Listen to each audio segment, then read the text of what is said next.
What's your favorite way to interact with a story or a piece of art?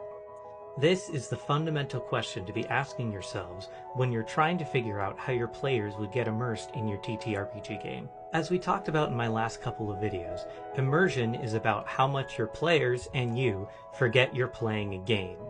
So first, let's cover the tools that you have at your disposal as a game master. The first and most fundamental tool you have as a game master is description. To some degree, you're going to have to show or tell what your players are looking at or seeing or supposed to be seeing in whatever game that you're running. The method in which you describe something should play to your strengths as a game master.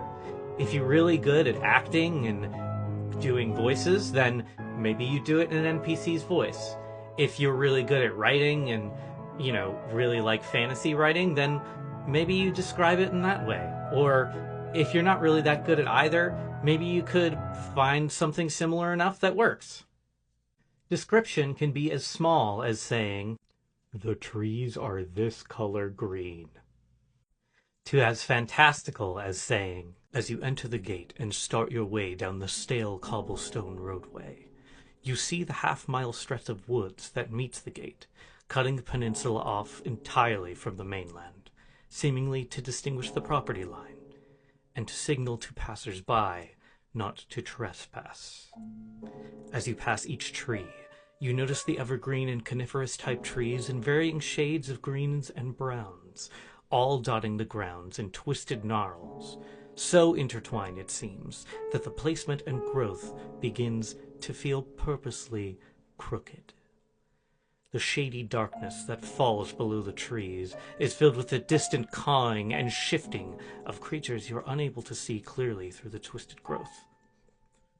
You squint your eyes, trying to match the strange darkness that surrounds the area, and to your surprise, you find a small, gleaming pair of red eyes. And that brings me to our next tool, role-playing. Another element of bread and butter in the TTRPG toolkit, role-playing can be you role-playing someone or your players role-playing with each other. A good example of a game where the game master might do more role-playing than other games is in the Call of Cthulhu.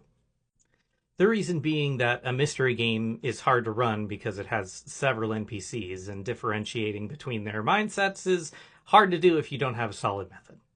A good example of a game where it's more important for your players to roleplay is something like Blood on the Clock Tower.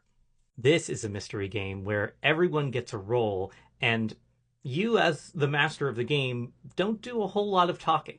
You more just let everyone else tear each other apart. The next three are a little more straightforward because they correspond to actual physical objects you can use in your game. Those being pieces of the game like minis and terrain and game maps. Practical effects like lighting, props, clothing, images, music, and other things like that. And finally, environment, the place you are actually playing the game in. I don't have a ton of experience with this, but playing Call of Cthulhu in the woods in Massachusetts was easily more scary than playing it anywhere else. Anyways, as always, this is just a theory, and you can play however you like.